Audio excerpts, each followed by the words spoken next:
Mesdames, Mesdemoiselles, Messieurs, bonsoir et bienvenue sur UGF TV, la chaîne des meilleurs événements.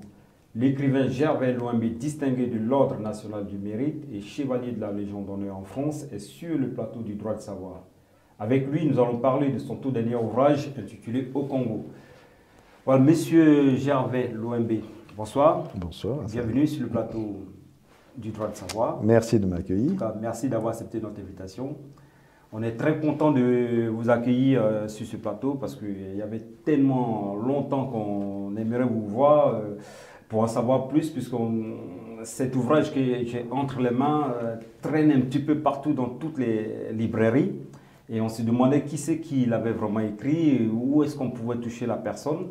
Et de fil en aiguille, on a la main sur vous. En tout cas, merci. Merci d'avoir accepté cette invitation. Et qui d'autre mieux que vous pourrait mieux vous présenter? Oui, alors je suis Gervais Loimbé, je suis écrivain et j'ai d'autres fonctions, mais on s'en tiendra qu'à celle-là, parce que c'est à ce titre que je suis présent avec vous. Pas de souci. Nous aussi, on était ravis de vous recevoir dans ce cadre-là, puisque cet ouvrage est magnifique, hein, rien qu'à voir ou toucher, tout est merveilleux, que je conseille d'ailleurs à ceux qui nous regardent actuellement de se procurer, bien évidemment. Et donc, on va continuer dans cet entretien.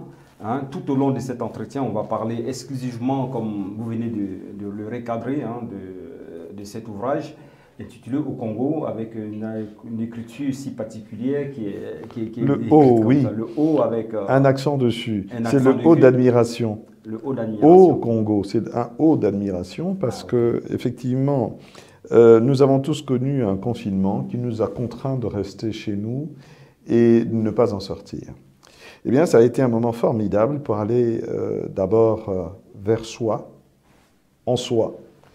Et c'était une opportunité pour moi de repartir vers ce Congo d'où je viens, mon Congo natal.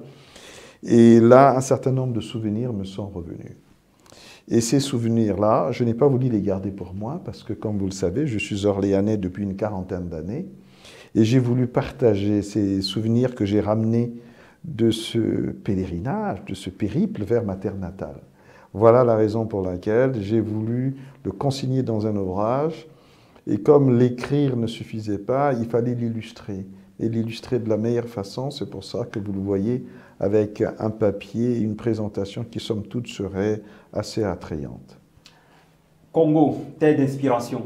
C'est vraiment ce qui vous a inspiré à produire cet ouvrage? Non, pas vraiment. Bon. C'est que je me suis simplement rendu compte de quelque chose d'extraordinaire. C'est que quand vous allez sur Internet, et que vous n'avez pas d'occupation dans la journée, parce que nous sommes en confinement quand même, eh bien vous allez sur le net et vous tentez de vous informer. Et vous constatez quelque chose d'assez curieux. C'est que quand vous regardez ce qui a lien avec le Congo, beaucoup de choses viennent. Pour prendre pour exemple, vous vous rendez compte que eh bien, Brazzaville, au Congo, a été la capitale de la France libre. Non, on va revenir, on ne va pas sauter les étapes. On va revenir. Oui. Tellement, alors, pour répondre bon. directement à votre question, Hassan, je voulais simplement dire que le Congo n'a pas simplement inspiré Gervais Loimbé, mais le Congo a inspiré la terre entière, aussi bien aux Amériques qu'en Asie, aussi curieux que ça puisse le paraître, en Europe et bien sûr en Afrique. Mais je pense que vous me donnerez l'occasion d'en reparler. Congo, c'est aussi terre des royaumes. Oui. Est-ce qu'on peut en savoir un petit peu plus? Oui, il y a eu un royaume qu'on appelait le royaume Congo. Il y a un autre royaume qu'on appelait le royaume de Luango, auquel personnellement je suis totalement lié. Il y a, alors, pour prendre les deux cas de figure, il faut savoir que le Congo, c'est le mot le plus usité pour faire référence à l'Afrique. L'Afrique profonde est référencée par le mot Congo. En termes simples, à chaque fois qu'on parle du Congo, on sait qu'il s'agit là de l'Afrique. Il existe d'ailleurs une appellation qui pourrait être péjorative, qui consiste à traiter quelqu'un de noir Congo, africain Congo ou nègre Congo. Au-delà, il y a le royaume de Luango qui, lui, a vu partir plus de 5 millions de captifs de ses côtes. Donc il est connu, ce royaume. Le royaume Cuba, qui a inspiré l'île qu'on appelle Cuba, que nous en français nous aimons prononcer Cuba. Et je pourrais prendre quelques exemples comme ça. Donc oui, des royaumes, il y en a eu beaucoup. Teke, Luango, Cuba, Luba, ce qu'on appelle généralement les Baluba, etc. Il y a également cet endroit que certaines personnes connaissent, c'est le royaume du prêtre Jean, que certains pensent qu'il est exactement au Congo. Si je vous dis 15 août, ça vous rappelle quoi, 15 août?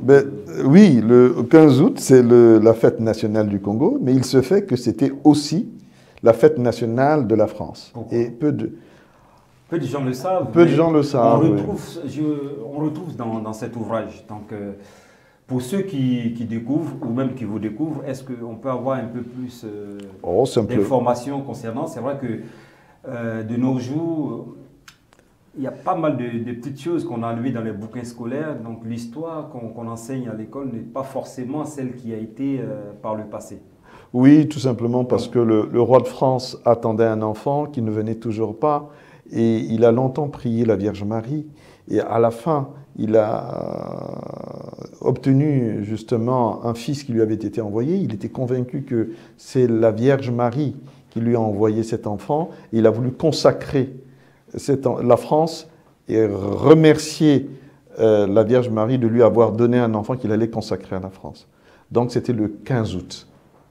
Et de la même façon, la fête nationale du Congo est aussi le 15 août parce que le Fulbert Yulu, le premier président congolais, qui était abbé, qui était donc un religieux, a consacré également le Congo, en tout cas l'a offert à la Vierge Marie, l'a consacré à la Vierge Marie, de façon là aussi à bénir le Congo et accompagner le Congo dans cette nouvelle aventure qui allait être l'indépendance. Voilà ce qui unit une fois de plus la France et le Congo. Le Congo.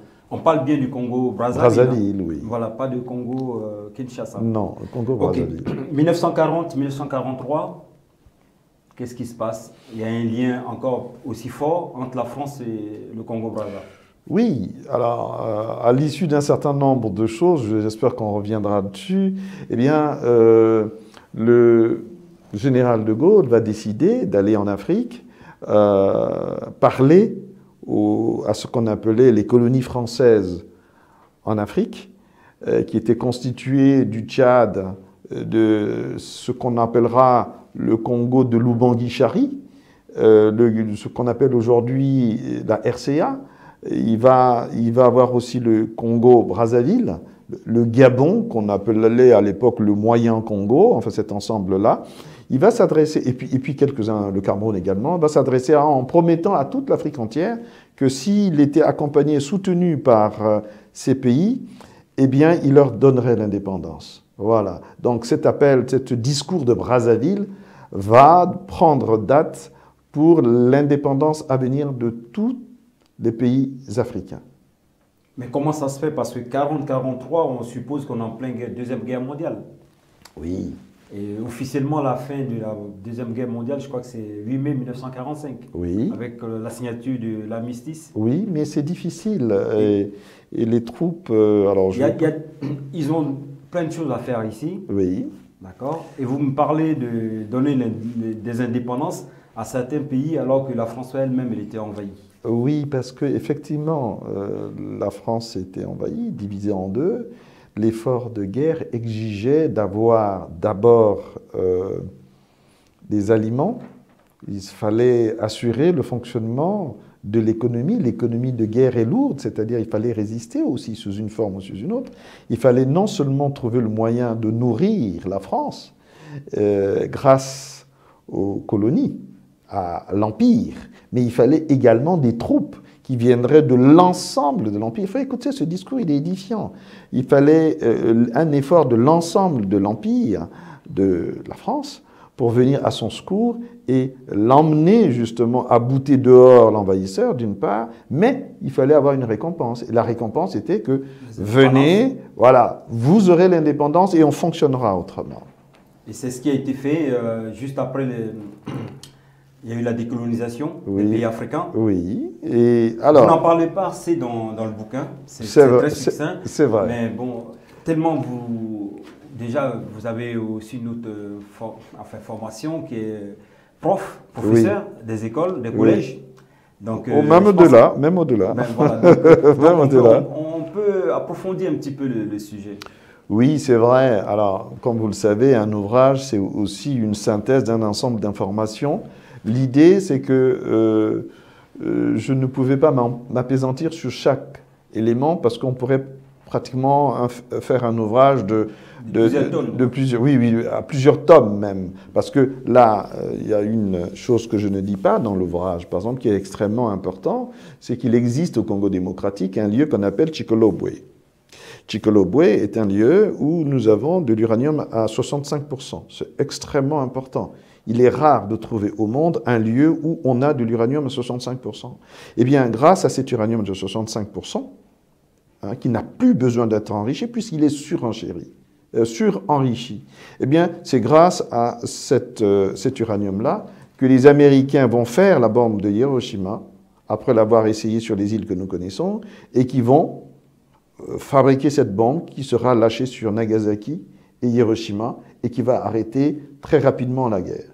Il n'y aurait pas eu cet uranium de 235 à 65% qu'on trouve à Tchikolobwe, eh bien les Américains n'auraient pas fait cette bombe aussi rapidement, parce que l'Allemagne était en avance, et ils ne l'auraient pas, de la façon que nous connaissons, entraîné un arrêt beaucoup plus rapide de la guerre mondiale. Donc vous voyez bien que ce territoire du Congo, de là même de Brazzaville, quand on regarde le Congo démocratique, ce qui s'est passé dans cet endroit, à cet endroit-là, a été d'une importance très grande pour le monde. C'est pour ça que je disais que c'est une terre d'inspiration, parce qu'un certain nombre de choses sur ce territoire a une incidence planétaire.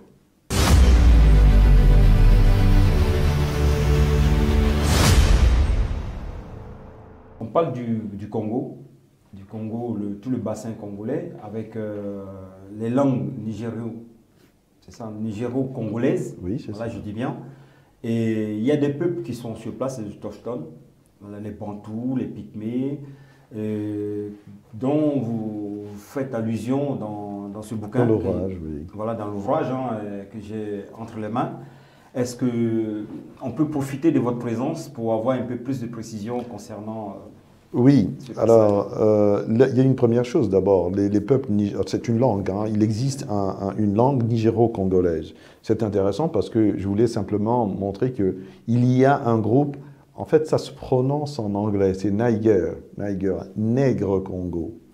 C'est Niger-Congo, en français qu'on appelle là Niger-Congo. C'est un groupe linguistique. Là encore, on retrouvait le mot Congo. Mais au-delà, il existe effectivement un peuple qu'on appelle les Pygmées. Ces Pygmées se caractérisent par une taille assez petite par rapport aux Bantous.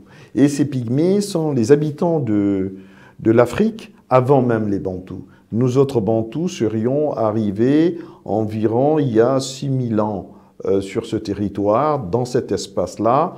Et nous avons trouvé les Pygmées qui avaient comme voisins, en tout cas contemporains, les Bushman et les Hottentots. Ils ont un mode de vie qui est assez intéressant. Et je disais que pour avoir eu la chance d'être allé au pôle Nord, j'ai pu trouver et constater que la musique des Pygmées est très très proche de celle des habitants du pôle Nord, d'une part.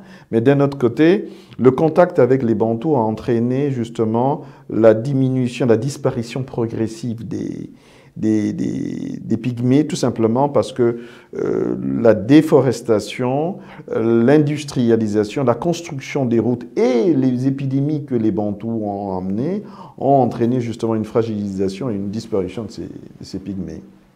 Ok, on va rester dans le même lieu géographique, et on va parler un peu plus géographie. On parle des deux capitales les plus proches du monde. On va voir de la planète. Oui. Les deux Congos, Congo-Brazzaville et Congo-Kinshasa. Oui. Voilà, est-ce que... Mais pas grand-chose à dire. 5 kilomètres qui les séparent, je crois, 5 Oui, 5 km au maximum, oui. Pas pirogue. Oui. Et ou à la nage, ça fait... non, on ne s'y risque pas parce que justement, oui, vous avez là à faire au deuxième fleuve le plus puissant du monde. C'est le fleuve le plus profond au monde. Ce fleuve est le second après l'Amazone. On ne s'amuse pas à traverser un fleuve comme ça à la nage. Le débit du fleuve Congo est énorme. Je ne vais pas vous affubler de chiffres que vous retrouvez dedans. Dans le bouquin, oui. Voilà, mais ce serait très risqué que de tenter de le traverser à la nage. Quelques-uns ont essayé et ça s'est mal terminé. Et dans le lot, il y a même des... disais ça, je vais vous couper un petit peu, je disais ça parce qu'il y a eu tellement de conflits à chaque fois, soit c'est dans le Congo-Kinshasa ou au Congo-Brazzaville. Donc le peuple, pour s'échapper un petit peu de toutes les balles qui sont tirées de gauche à droite, avait tendance à prendre ce raccourci-là. Oui, c'est vrai. Mais il faut dire que c'est à cet endroit que nous avons une distance de l'ordre de 3 à 5 km suivant le moment. Mais il faut dire qu'il y a d'autres points un peu plus au sud où on le traverse à pied à certains moments de la saison sèche. Donc, oui. Donc, c'était bon à savoir parce que oui. Le plus souvent, on dit « Ah, bah, j'ai traversé le Congo-Brazza jusqu'à Kinshasa à la nage. » Donc, oui. Alors, pour la plupart du grand public, on ne sait pas forcément à quel endroit. Donc, oui, c'est un tout petit peu plus bas parce qu'il y a des endroits où on peut pratiquement y aller à pied. Entre le Congo, entre Kinshasa et Brazzaville, c'est le lieu où c'est le plus dangereux. Mais un peu plus en dessous, c'est-à-dire dans le sud, c'est beaucoup plus facile. N'oublions jamais que c'est le même peuple qui vit de part et d'autre. Donc, vous avez des tékés, ce qu'on appelle des tékés, mais en fait, qui sont réellement les Batékélas, qui sont de part et d'autre du fleuve et qui sont le même peuple, en fait. Ok. Nous avons 5 pays oui. tout au long de ce bassin congolais. Lesquels? Nous avons 5 pays qui sont appelés Congo. Oui. C'est le premier qu'on ignore généralement, c'est l'Angola. L'Angola qui est le Congo portugais, qui aujourd'hui s'appelle l'Angola, et qui est tout premier, puisque c'est le Congo d'Yantotila. Après, il y a eu donc le Congo français, donc Brazzaville, d'où je viens. Nous avons le Congo démocratique, qui s'est appelé Congo belge. Et nous avons 2 autres pays qui se sont appelés Congo, qui est le Gabon, qui faisait partie de ce qu'on appelait le Moyen Congo, et un pays qui s'appelle aujourd'hui la République centrafricaine, qui s'appelait le l'Ubangi, le Congo de l'Ubangi, l'Ubangi-Chari même. Eh bien, aujourd'hui, s'appelle RCA, tout simplement parce que le premier président de ce pays a eu l'idée de vouloir créer une entité beaucoup plus grande de l'Afrique centrale qu'il avait souhaité appeler République centrafricaine. Eh bien, il s'appelait Barthélemy Boganda. Et bien, malheureusement, ce pauvre homme, après avoir eu cette idée, a eu la malencontreuse idée de prendre l'avion. Et l'avion est tombé, il est mort, et son idée avec lui. Voilà pourquoi l'entité dont il était le député est restée là, et avec ce nom, République centrafricaine, et tous les autres, pas du tout. Et les autres, en fait, vous m'avez parlé à l'instant de l'Angola, qui s'appelait le Congo. À quel moment c'est plus Congo et ça devient l'Angola portugais? Oui, c'est vrai. Historiquement, depuis au moins le 9e, 10e siècle, cette zone s'appelait le Congo, le Grand Congo, comme nous l'avons appelé dans notre histoire. Donc, je parle là du 10e siècle. Et avec l'arrivée Diego Cao, et puis un peu plus tard, donc Diego Cao qui était portugais, le navigateur qui est venu découvrir cet endroit, dit-on, parce qu'il était connu depuis fort longtemps, mais c'est un autre débat. Nous avons, je crois qu'à la... Alors j'hésite un peu parce que là encore il y aurait des choses à dire, mais quand on a divisé l'Afrique, à un moment donné, on a pensé que, je dis bien, il fallait prendre une décision sur l'appellation des uns et des autres. L'appellation des uns et des autres. J'hésite parce qu'il y a une autre information qui est très importante, c'est que quand on a fait cette conférence dite de Berlin, c'était en fait une conférence qui devait porter d'abord sur le Congo et qui devait se dérouler à Berlin. Okay. Et c'est important. On l'appelle désormais la conférence de Berlin, mais elle ne s'est pas toujours appelée conférence de Berlin. C'est la conférence qui s'est tenue à Berlin. Bref, elle devait diviser l'Afrique en plusieurs parties, et puis à partir de ce moment-là, à peu près à cette époque, elle s'est mise à s'appeler du nom d'un royaume qui existait, qu'on appelle le royaume d'Angola. En fait, c'est Ongol, Ongol qui veut dire la force, un bataillon. C'est tout simplement un territoire où ceux qui ont pris le pouvoir l'ont pris par la force en mettant en place une armée, une milice. Ngolo, c'est la force. Donc c'est une force qui a pris le pouvoir dans cet endroit. Eh bien, ils ont laissé le nom de Congo pour s'appeler Angola. Ok, en tout cas, merci pour toutes ces explications. Donc, chers téléspectateurs, si vous avez envie d'avoir plus de précisions, l'ouvrage est disponible sur le marché, hein, donc dans toutes les bibliothèques. Et en tout cas, vous avez Immensement riche, vous avez la possibilité de l'avoir, en tout cas à bon prix. Et pourquoi ne pas l'avoir et être informé sur toute l'Afrique et au-delà. Voilà, on va continuer, on reste dans le bassin congolais avec la faune et la flore, immensement riche, et puis le sous-sol également qui regorge beaucoup de minerais, hein, qui suscite l'envie de la plupart des Occidentaux, je ne sais pas si je peux dire ainsi. Oui, on peut le dire. Voilà. Oui, une fois de plus, je reviens au début de mon propos. Outre le fait que dans cette évasion que j'ai eue pendant le confinement, je me suis reporté sur le Congo, mais j'ai pris le temps également d'aller regarder sur un certain nombre de sources d'informations. Et c'est vrai que j'étais assez surpris de voir à quel point ce mot Congo renvoyait à des choses relativement curieuses. Relativement curieuses parce que on constate par exemple que quand vous tapez Congo sur Internet, vous vous rendez vite compte que au niveau de la Chine et du Japon, en Chine, ça vous renvoie à des croyances religieuses, il y a des dieux, des divinités qui sont liées au mot Congo. C'est assez surprenant, mais au Japon, par exemple, vous avez simplement des navires de guerre qui s'appellent Congo. Alors, pourquoi un navire de guerre japonais s'appellerait Congo? Quel rapport? Et c'est ce qui interpelle et qui m'a poussé justement à parler de terre d'inspiration. Les Coréens ont des divinités qu'on appelle Congo. Pourquoi? Les Coréens, les Japonais, les Chinois, eux aussi sont liés à ce mot-là. Il y a un orchestre congolais qu'on appelait Zaiko Langa Langa, que vous devez connaître à votre... Bien, Zaiko Langa Langa a fait fortune au Japon. Ils ont fait de nombreuses tournées au Japon, plus qu'ils n'en ont fait en Belgique ou en France. Quel rapport? Voilà un peu en quoi je pense que c'est une vraie terre d'inspiration et qu'il fallait quand même le dire. Alors, vous avez parlé des recherches minières. Des recherches minières. Eh bien, je vous ai parlé d'une première richesse tout à l'heure, c'est de l'uranium, grâce à Chicolo, où grâce à cet uranium, eh bien, la guerre s'est terminée beaucoup plus vite que prévu. Mais il y a plus que ça. Du diamant, de l'or. Oui, c'est-à-dire, il y a une chose que je vais vous dire, et ça vous pourrez... Je crois même récemment, on a découvert du pétrole dans...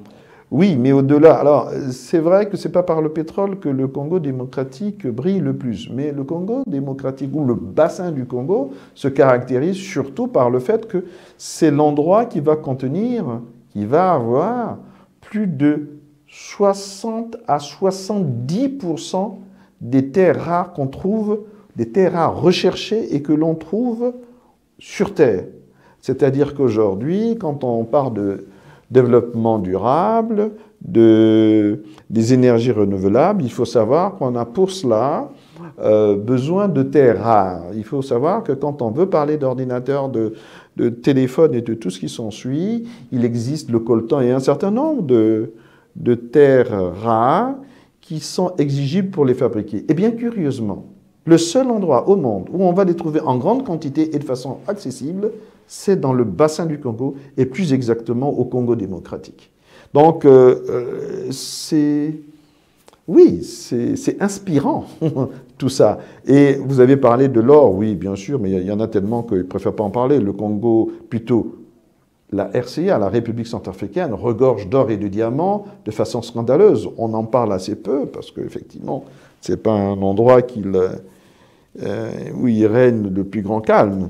Mais c'est le cas. Et je dirais simplement, le diamant, bon, c'est pas totalement par hasard, c'est à Anvers que se trouvent la plupart des grandes succursales qui s'occupent de diamants. Et ce diamant vient d'où? Il vient du Congo, dans son ensemble. Enfin, il fallait quand même dire la chose suivante. Et bon, ce n'est pas dans le bouquin, mais la NASA a pu faire réaliser son programme Apollo grâce à une grande quantité de diamants dont ils avaient besoin pour l'élaboration de ce programme, notamment des fusées. Mais ça venait du Congo, Congo démocratique. Okay. On reste là, toujours puisqu'il s'agit de cet ouvrage au Congo qui met en exergue pas mal toutes les richesses quasiment du bassin congolais. Donc on parle des bonobos. Le bonobo, on parle des peuples bonobos, souvent au Gabon. Il y a des gens qui se revendiquent bonobos, plein de petites choses comme ça, sans savoir forcément d'où vient cette idée. Oui, mais écoutez, une fois de plus, hein, le bonobo est un grand chimpanzé, un grand singe, vous pourrez le définir comme vous voulez, on va rester un peu simple dans les termes. Oui, et il se fait que ce bonobo, qui a la particularité d'avoir un système matriarcal, ce sont les femmes qui dominent, qui commandent, et qui passent leur temps effectivement à faire l'amour. Dans cette société, tout se règle, tout se gère, c'est organisé par les relations sexuelles. Et ces bonobos ne se trouvent que sur le bassin du Congo. En tout cas, c'est là que les scientifiques les ont identifiés de façon beaucoup plus nombreuse. Peut-être qu'il en existe ailleurs, mais ce n'est pas encore connu. Je ne sais pas si ça a un lien avec le peuple d'Afrique centrale qui n'a pas du mal à parler du sexe sans tabou. Mais bon, après... Ils sont peut-être plus vrais que les autres. Eux, ils en parlent, les autres n'en parlent pas. Peut-être qu'ils en font pire. Mais bon, là-dessus, nous ne nous étendrons pas.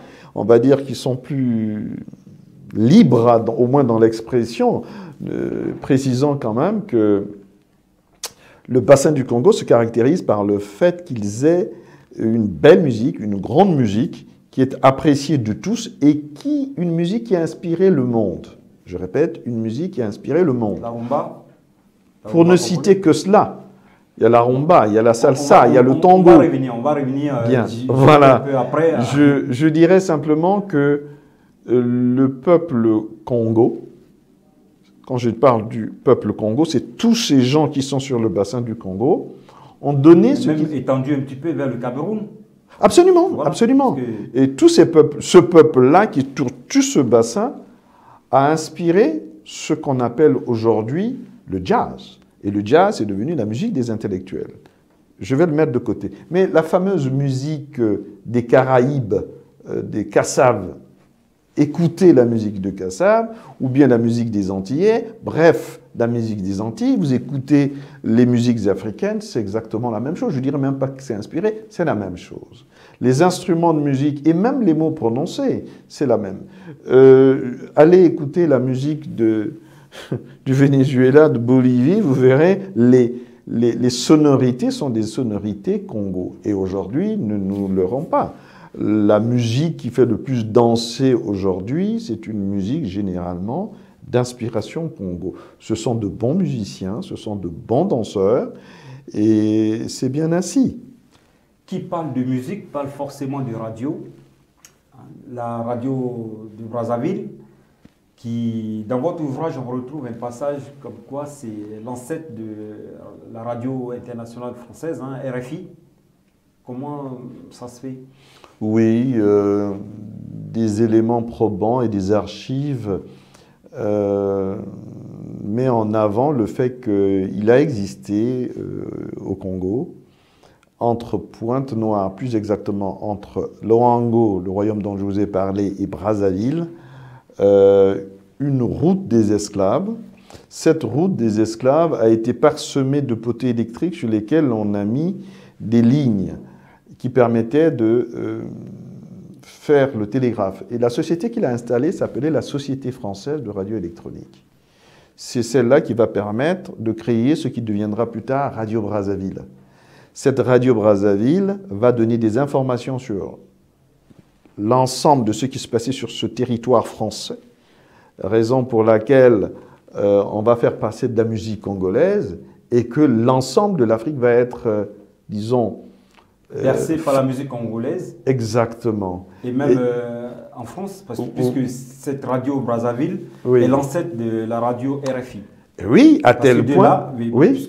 Puisqu'à l'époque, on retrouve au cours de cet ouvrage, que Brazzaville a été quand même la capitale de la France pendant la période de la guerre. Eh bien oui, Brazzaville va être, merci de le préciser, Brazzaville va être la capitale de la France libre. C'est-à-dire que quand la France est occupée... Quand De Gaulle fait l'appel. Voilà, le général de Gaulle fait son appel, la France est occupée, elle n'a pas de capitale, eh bien là où elle va trouver refuge, c'est à Brazzaville au Congo. C'est important de le dire et de le préciser. C'est à Brazzaville, au Congo, que la France va trouver une terre. Je vous le disais que c'est une terre d'inspiration et elle n'a pas qu'inspiré quelques-uns, le général de Gaulle lui-même également. Eh bien, ce qui va se passer aussi, c'est que, rappelez-vous bien, quand il y a une chanson qui va circuler sur tout le continent africain aux indépendances, c'est Indépendance Tcha-Tcha. D'accord ? Cette musique-là, va bercer l'Afrique entière, notamment en 1960, quand ils vont aller discuter en Belgique, ils vont embarquer les musiciens congolais, dont Kabasele, qu'on appelle Calais. Et c'est Calais qui va composer cette chanson là-bas, lors des cérémonies d'échange qu'ils avaient avec les puissances belges. Tout ça pour dire que la musique congolaise, grâce justement à Radio Brazzaville, va inonder l'Afrique tout entière, mais au-delà également la France. Mais, quelques années plus tard, des événements politiques vont faire que la présence de Radio Brazzaville ne sera plus souhaitée, et cette Radio Brazzaville va donner naissance à ce qui deviendra plus tard Radio France Internationale. En tout cas, merci pour cet éclaircissement, Monsieur Gervais Louembe. Encore une fois, on est tellement ravis de vous avoir sur ce plateau, tellement les explications sont claires et limpides. On va continuer. Le sport dans le bassin congolais, c'est vrai que les premiers Jeux africains sont issus du Congo. Oui, c'est-à-dire que les Africains avaient convenu que la première fois qu'on allait lancer justement ces premiers Jeux, ben, le lieu le plus accessible serait le Congo, serait Brazzaville. Tout simplement que c'était au centre de l'Afrique. Il se fait que Brazzaville est la ville équidistante des autres capitales. C'est la capitale, alors, pas compliqué, hein, c'est au centre de l'Afrique. Donc, quand on fait le tour, hein, Kinshasa, Bangui, Libreville et tous les autres, eh ben, le point le plus proche de toutes ces capitales-là, c'était Brazzaville. Ils ont décidé de le faire là. Et surtout qu'il y avait beaucoup d'infrastructures qui permettaient de les recevoir. Donc, premiers Jeux africains, et avec les Jeux africains, la télévision.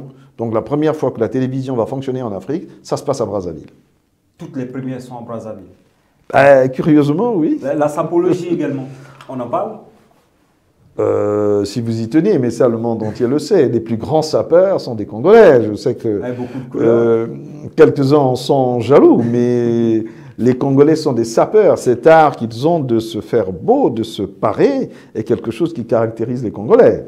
On ne peut pas le refuser. Le pape de la sape, c'est un Congolais, Joe Bala pour ne pas le citer. Alors il y en a d'autres hein, qui ont essayé, mais souvent imité, mais jamais égalé. Et Papa Wemba? Oui, lui aussi, c'est un grand.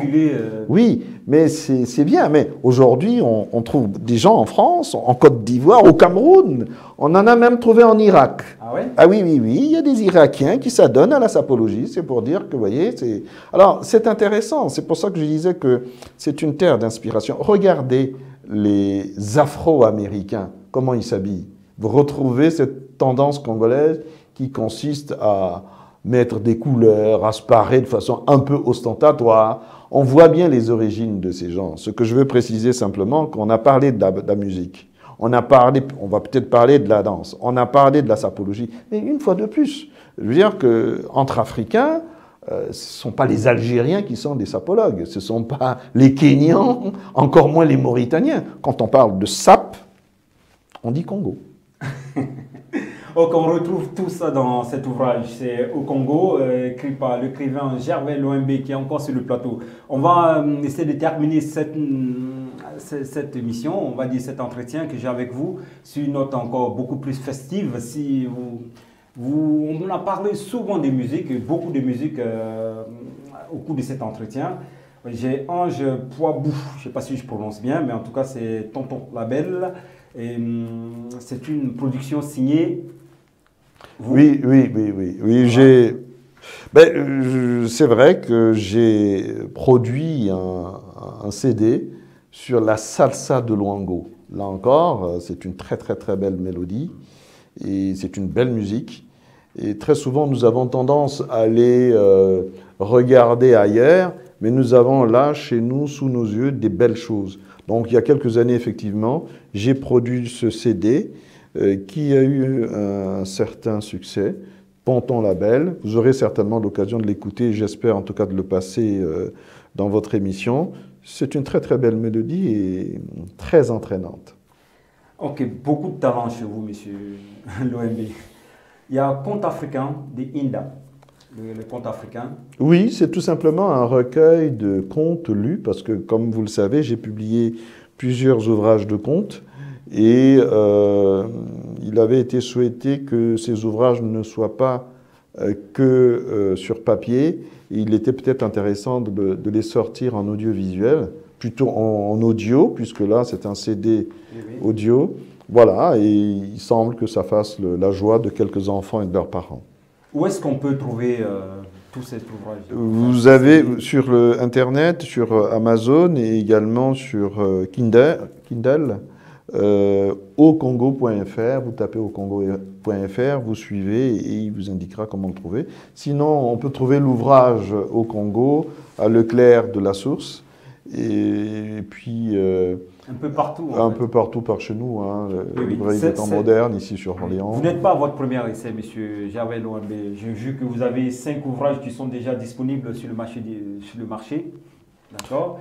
Vu le temps qui nous reste, on peut, en 30 secondes, on peut avoir un petit aperçu. Oui, alors il y a quelques-uns qui sont des ouvrages de contes, hein, donc j'en ai parlé.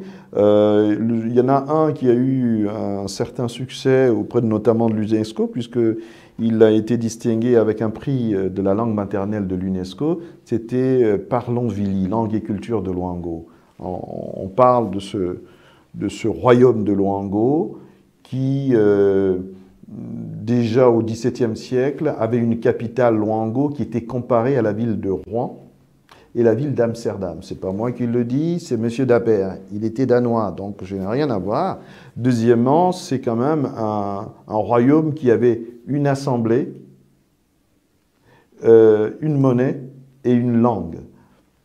C'est pas si courant que ça. On montre que une assemblée avec une forme de démocratie qui existait déjà, avec un roi qui était élu. C'est pas très courant, en tout cas pas à cette époque-là. Je parle là déjà d'un royaume qui existait depuis le Xe siècle et jusqu'au XIVe siècle, quand Diego Cao passe par là et dit que ce royaume existe, il découvre des choses qui vont vraiment le frapper, notamment en modernité. Ils avaient une monnaie. Hein. Donc, c'était pas banal. Je passerai sur le reste, notamment la complexité et surtout l'harmonie de leur société. Je peux dire 2 mots également sur un ouvrage donc, qui est en cours de parution, c'est Génie de femmes et femmes de génie. Assez souvent, nous faisons état des grandes découvertes qui ont été faites par des hommes. Bien, il existe des femmes qui ont fait de très grandes découvertes dont on ne parle que très peu. Et donc, une bande dessinée, l'intérêt de la bande dessinée, c'était pour mettre l'accent plus sur la découverte que sur l'écriture et rendre ce travail accessible à tous. Donc, il y a une bande dessinée intitulée Génie de femmes et femmes de génie. Les femmes et la science, qu'ont-elles apporté au monde de la science et la technique? Voulez-vous tout savoir sur leurs inventions et créations? L'écrivain Gervais Louambé met en lumière le génie des femmes à travers son ouvrage Génie de femmes, femmes de génie. Dans lesquels on va mettre en exergue les inventions des femmes. Et il y en a beaucoup, notamment des choses aussi curieuses que les essuies à glace, le canapé-lit, la table à repasser et j'en passe. Ok, après 5 ou 6 ouvrages, je vois toujours que celui-là a été une édition autoproduite. Est-ce que les maisons d'édition ne vous ont pas approché pour essayer de voir avec vous, vous donner un coup de main? Non, c'était un exercice auquel je souhaitais m'adonner parce que Comme vous pouvez le constater, l'ensemble des ouvrages qui ont été publiés dans des éditions différentes. J'ai la chance de ne pas avoir de problème de ce côté-là. Et il y en a encore qui sont prêts à en publier. Non, je voulais faire... Oui, parce que je vois une première édition avec l'Harmattan. L'Harmattan. L'Harmattan qui est là, à Correa, plus souvent. Et le Paris aussi. Paris. Oui. Et bien celui-là, je ne vois pas... Il y a aussi Déméter donc, et l'UNESCO. Donc, très prochainement, j'en ai 2 actuellement qui me proposent de publier les prochains ouvrages. Je suis en train de voir, mais j'avais envie de voir aussi la difficulté et l'intérêt, en tout cas, tenter l'aventure de l'auto-édition que je trouve très intéressante, qui m'a plu, oui, c'est très formateur. En tout cas, riche d'enseignements. Ok, si c'est un choix, il n'y a aucun souci que ce soit un choix. Bon, voilà. Dans tous les cas, en tout cas, on vous remercie d'être venu sur ce plateau, hein, M. Gervais Louembe. Est-ce que vous avez des choses qu'on n'a pas forcément ressorties au cours de cet entretien? Non, je voulais simplement dire que c'était aussi agréable pour moi de venir vous rejoindre. Je voudrais préciser également qu'il est bien de savoir aussi ce qui se passe chez les autres. Alors moi, j'ai la chance de vivre à Orléans et d'apprécier ce qui m'est apporté dans cet environnement historique, politique, sociologique, social. Mais le fait de savoir ce qui peut se passer ailleurs, ce qui se passe ailleurs, on connaît mieux quelqu'un que quand on sait d'où il vient, ce qui existe chez lui. Ça permettra de mieux savoir peut-être ce que je suis et d'où je viens, mais également, il n'est pas souhaitable d'oublier ou de passer sous silence des choses aussi importantes que cela. Voilà un coin du monde qui a apporté beaucoup à notre monde, à notre planète, et dont on ne sait que très peu de choses. Si ces choses existent, mais de façon totalement éparse. Et ce que j'ai voulu faire, c'est tenter de rassembler tout ça et montrer en disant, vous voyez, le Congo, des fois, il peut faire rire, il peut amuser, on en parle souvent quand il y a des guerres. Mais sachez que le Congo, c'est ça aussi. Vous savez, c'est de là que vient M. Mukwege, qui a eu le prix Nobel, qui est le réparateur des femmes. Il vient de là-bas aussi. Mais quand on a parlé du Congo jusqu'aujourd'hui, c'est surtout pour les guerres qu'il y a et tout le reste. Mais on ne met pas suffisamment l'accent sur tout ce que nous devons au Congo. Justement, c'est pour ça que je vous ai demandé tout à l'heure qu'on entend le plus souvent dire « j'ai traversé le fleuve Congo à la nage ». Et c'est dû aux différentes guerres successives. Voilà, en tout cas, merci d'être clair, merci d'être clair sur ce sujet. Et puis, voilà, l'ouvrage est disponible partout. En français et en anglais. Il y a une version, français et en anglais, en plus. Voilà, il existe en version française, en version anglaise. La version en portugais est en cours. Ok. Monsieur Gervais Louembe, UGF-TV est une télévision jeune, associative elle-même, qui essaie de faire sa place et donner la place à tous les gens qui sont des acteurs principaux, de se faire entendre et de mettre en évidence ou en valeur toutes les productions. Qu'est-ce que vous pourrez nous dire un petit peu ou qu'est-ce que vous pensez de cette initiative? C'est une excellente initiative. Je pense qu'aujourd'hui, il faut libérer les énergies. On ne l'a pas toujours fait. Il faut laisser les jeunes, il faut laisser les gens, jeunes ou moins jeunes, la possibilité d'entreprendre. Parce que tout ça est bien pour le monde, est bien pour l'humanité. On ne peut pas laisser autant d'investissements. À chaque fois que l'on laisse quelqu'un respirer, qu'on lui donne à manger, qu'on laisse s'épanouir, qu'on le fait épanouir, il est normal qu'on attende en retour que lui aussi, il s'investisse. Et quand ils veulent le faire, le freiner est malencontreux et dangereux. C'est pour ça qu'aujourd'hui, ce que vous faites est formidable. Moi, je vous y encourage, raison pour laquelle je suis venu vous voir, pour, à ma façon, vous apporter mon soutien, mais également, je ne le ferai pas devant vos caméras. Je vais voir ce qui me sera possible pour vous apporter un soutien beaucoup plus à la hauteur de mes possibilités. En tout cas, merci beaucoup. Merci infiniment d'être venu sur le plateau du droit de savoir sur UGF-TV. En tout cas, vous venez quand vous voulez. On aimerait vous revoir ici très très bientôt. Merci beaucoup, Hassan, et surtout bon vent à vous. Vous-même et la chaîne tout entière. Merci. Quant à nous, on se retrouve dans une prochaine édition. Et puis à très très bientôt.